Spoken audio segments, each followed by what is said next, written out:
you have a serious goal of like losing 20 pounds or gaining 10 pounds of muscle, you're not allowed to have flexible dieting. You're not gonna be strictly measuring. If you're like someone who like always has the same 10 foods like every single day, then you can just look at food and eyeball it. Most people can't do that. I basically just eat meat, fruits, and vegetables, and it's been the easiest diet I've ever done in my life. Welcome back to the channel, everyone. I'm your host, Ryan Fischer, and not just any host, but one of the most decorated fitness trainers on the planet with a proven track record of transforming over 100,000 bodies to date. And my mission is to help you guys achieve your fitness goals too.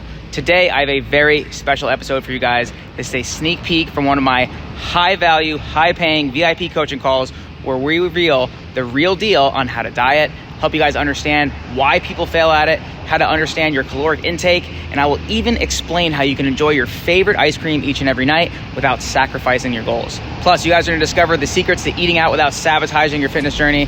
So buckle up, tune in, get ready to transform your approach towards fitness and nutrition. And remember, it's not just about getting fit, it's about staying fit and loving the process. Let's dive in. My first question I ask people is like, are you gonna measure your calories or not? And if people are like, no, that's fine. Like if you're not gonna measure your calories, you're not gonna track anything, you just need to just genuinely just cut out a whole bunch of food groups and just keep things very, very basic. Like you might like fruits, vegetables, meats, and nuts, paleo style. I would definitely venture out to say that like taking nuts out would be optimal for you. So it's meat, vegetables, and fruits, and that's pretty much it. Because I feel like people go overboard on nuts a lot. Like if you're doing paleo and you're not really getting results, it's probably because of the nuts, or it's probably because you're cooking with a ton of oil or something like that. I'm really big on like the earn your carbs style where it's like you're eating fat and protein all day and you put the carbohydrates around your workout. It just makes your macronutrients for the day very, very easy to follow. And my newest thing now, as I'm getting older, I basically just eat meat, fruits, and vegetables, and like that's pretty much it at the moment. I've been doing that for like a year now, and it's been the easiest diet I've ever done in my life. So because now it's like when I want to eat, I just like want to eat and get it out of the way, and I want to get back to like work, or I want to get back to like, you know, doing something fun that's like out on my bike or going for a walk or whatever it is, or traveling. So for me, like I don't mind keeping my food choices very, very low.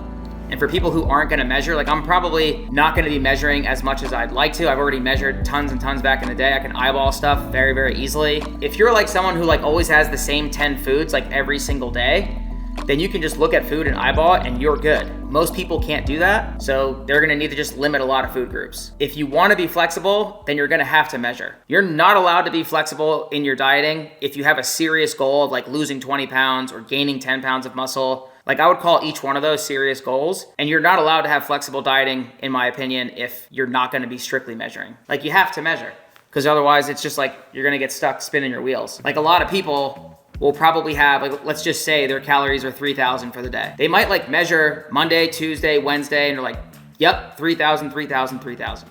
Then Thursday and Friday hit, and maybe they're at like 2,500 instead of 3,000, but they don't know because they stopped measuring. And then the weekend comes, and then maybe they have a day where like they don't even eat anything, and they eat like 1,500 calories. But then they have another day where they eat like 5,000 calories because they had pizza and beer and like all sorts of stuff. When you start averaging these out throughout the week, just everything is all over the place. That's why I'm not realistically a huge fan of flexible dieting, because it requires like being very diligent on measuring.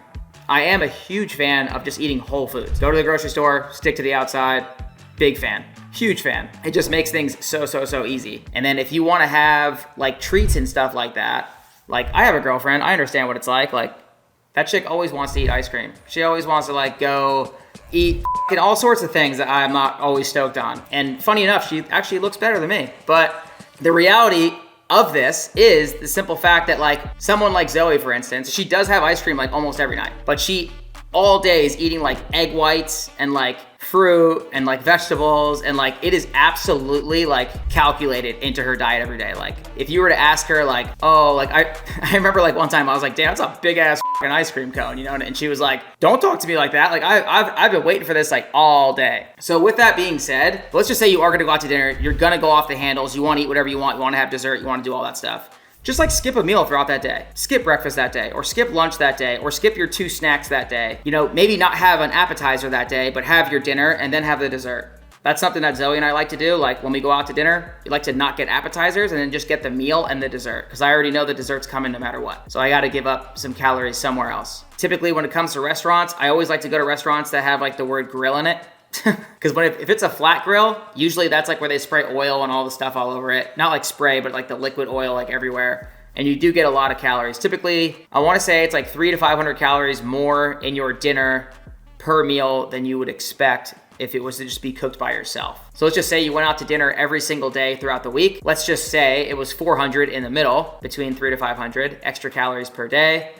It takes 500 calories per day, 7 days a week, so 3,500 calories to gain 1 pound. So if you're gaining 400 calories extra per dinner, you're getting close to a pound. So I would say at the end of like 3 months, you might have gained 10 pounds and been like, what happened? Those numbers probably just got boggled in people's minds. But essentially, you're eating almost 500 extra calories. It takes 3,500 for 1 pound of weight gain. At the end of the week, you could be gaining 1 pound, just like mysteriously, very slowly. And then at the end of like 10, 12 weeks, you gain like 10 pounds. This happens all the time, especially when people have like kids, and then all of a sudden their structure kind of goes out the window. Now all of a sudden they just go to like very easy and convenient foods, and they wind up thinking that they're eating about the same, but they're not.